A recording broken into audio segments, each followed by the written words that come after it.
Hello বন্ধুরা, দেখো তোমাদের সামনে আজকে একটা নতুন রেসিপি নিয়ে এসেছি। এটা আমি ডিমের রেসিপিটা নিয়ে এসেছি। এটা আজকে আমার মা রান্না করছে, বাট একটু অন্যরকমভাবে।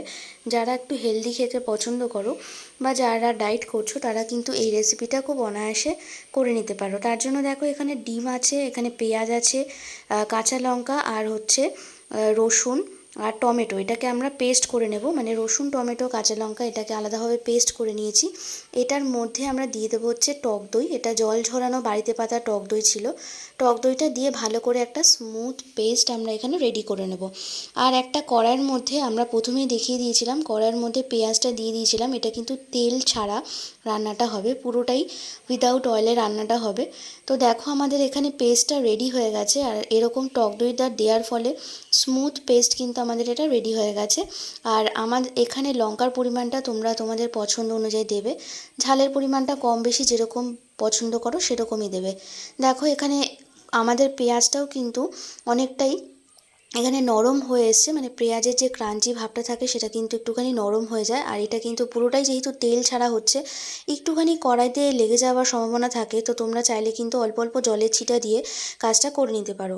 তো আমার এখানে জলের ছিটা দেওয়ার প্রয়োজন হয়নি। পেঁয়াজটা মোটামুটি নরম হয়ে যাওয়ার পরে আমরা এখানে পেস্ট করে রাখা পেস্টটা দিয়ে দেবো, মানে যেটা আমার কাঁচা লঙ্কা রসুন আর টমেটো আর টক দই দিয়ে পেস্ট করা ছিল, সেই পেস্টটা আমরা এখানে দিয়ে দিচ্ছি।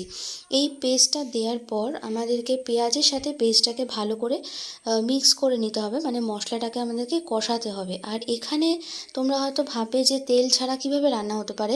এখানে যেহেতু আমরা দই অ্যাড করেছি, তো দই থেকে কিন্তু দইয়ের ফ্যাটটা কিন্তু বেরোবে যত কষানো হবে। আর মশলার মধ্যেও কিন্তু মশলার একটা ফ্যাট থাকে।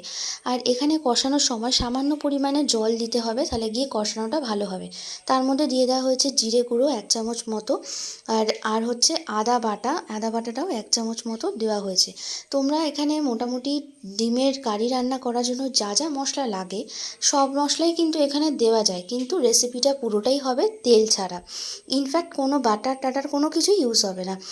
সো এখানে দেখো মশলাটা দেওয়ার পর আমরা মশলাটাকে ভালো করে কষিয়ে নেব। তবে এখানে এই মশলাটা কিন্তু একটু বারবার করে কষাতে হবে অল্প অল্প জল দিয়ে। তারপর এখানে আমরা হলুদ গুঁড়ো দিয়ে দেবো 1 চামচ মতো, আমরা এখানে হলুদ গুঁড়ো দেব।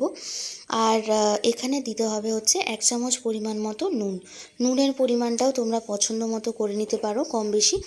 আর এখানে কিন্তু আমরা ডিমটা আগে থেকে ভালো করে সেদ্ধ করে নিয়েছিলাম। নেওয়ার পরে একদম ভালো করে এটাকে খোসা ছাড়িয়ে নিয়ে ডিমটাকে মাঝখান থেকে মানে সাইড থেকে অল্প অল্প করে কেটে নেওয়া হয়েছে, মানে চিড়ে নেওয়া হয়েছে যেটাকে বলা হয়। চেরা হয় এই কারণে, জানুন তো আমরা কিন্তু ডিমটা এখানে ভাজবো না, মানে না ভেজেই আমরা ঝোলের মধ্যে দেব। তো চেরার ফলে যেটা হয় যে ডিমটা ফাটে না। মশলাটা এখানে কষানোর জন্য আমরা কিছুক্ষণ ঢাকা দিয়ে রেখেছিলাম। ঢাকনাটা খোলার পর দেখো আমাদের মশলাটা অনেকটাই কষানো হয়ে গেছে, কড়াইতে লেগে যাচ্ছিল। আরও কিছুটা পরিমাণে জল দিয়ে আমরা মশলাটাকে একদম ভালো করে কষিয়ে নেব, যতক্ষণ না আমাদের মশলার যে কাঁচা গন্ধটা আছে সেটা যতক্ষণ না চলে যাচ্ছে। আর যেহেতু আমার এখানে মশলা থেকে কিন্তু একটা নিজস্ব অয়েল থাকে, সেই মশলার অয়েলটাও কিন্তু এটা রিলিজ করবে। দেখো এখানে ডিমগুলোকে সেদ্ধ হয়ে গেছে, আর দেখতে পাচ্ছ হালকা হালকা করে এরকম চিড়ে রাখা আছে। এই জিনিসটা করলে দুটো সুবিধা হয়, একটা হচ্ছে ডিমগুলো তো ফাটে না, আর একটা হচ্ছে যে গ্রেভিটা আছে, গ্রেভির মধ্যে যখন আমরা ডিমগুলো দেবো গ্রেভিটা কিন্তু ডিমের মধ্যে কিন্তু ভালো করে সোক করতে পারবে। দেখো এখানে কথা বলতে বলতে পুরোপুরি আমাদের মশলাগুলো কষানো হয়ে গেছে। তারপর পরিমাণ মতো আমরা এখানে জল দেব। এখানে খুব একটা আমাদের গ্রেভি যেহেতু থাকবে না, তো জলের পরিমাণটা আমরা খুব একটা দেবো না। তারপর সবার লাস্টে এসে 1 চামচ গরম মশলা দিয়ে দেবো। এখানে কিন্তু দেখতেই পাচ্ছ যে সমস্ত রকম মশলাই কিন্তু আমাদের এখানে রান্নায় ব্যবহার করা হচ্ছে, শুধুমাত্র তেলটা ছাড়া। তারপর এখানে ঝোলের মধ্যে আমরা ডিমগুলোকে দিয়ে বেশ কিছুক্ষণ এটাকে ভালো করে ফুটিয়ে নিতে হবে, যতক্ষণ না এটা একদম গামাখা গামাখা হচ্ছে। তাহলেই কিন্তু আমাদের রেসিপিটা একদম কমপ্লিট হয়ে যাবে। সো কিছুক্ষণ আমরা ঢাকা দিয়ে রেখেছিলাম। দেখো আমাদের এখানে ডিমের কারিটা একদম রেডি হয়ে গেছে। আর কালারটা দেখে কিন্তু বোঝাই যাবে না যে এটা মানে তেল ছাড়া রান্না হয়েছে। আর টেস্টের দিক থেকে কিন্তু কোনো কম্প্রোমাইজ হয় না, টেস্ট কিন্তু খুবই ভালো থাকে। সো বন্ধুরা, এই রেসিপিটা যদি ভালো লাগে তাহলে একটা লাইক করে দিও। আর চ্যানেলে যারা নতুন বন্ধু আছো তারা চ্যানেলটাকে প্লিজ সাবস্ক্রাইব করে চ্যানেলের সাথে থেকো।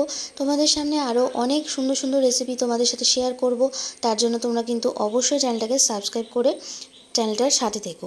ওকে, সো তোমাদের সাথে আবার পরবর্তী অন্য কোনো ভিডিওতে দেখা হবে। ততক্ষণের জন্য তোমরা সবাই খুব ভালো থাকো, সুস্থ থাকো, সাবধানে থাকো। ভিডিওটা আমি শেষ করছি এখানে। দেখা হচ্ছে তোমাদের সাথে খুব তাড়াতাড়ি। টাটা।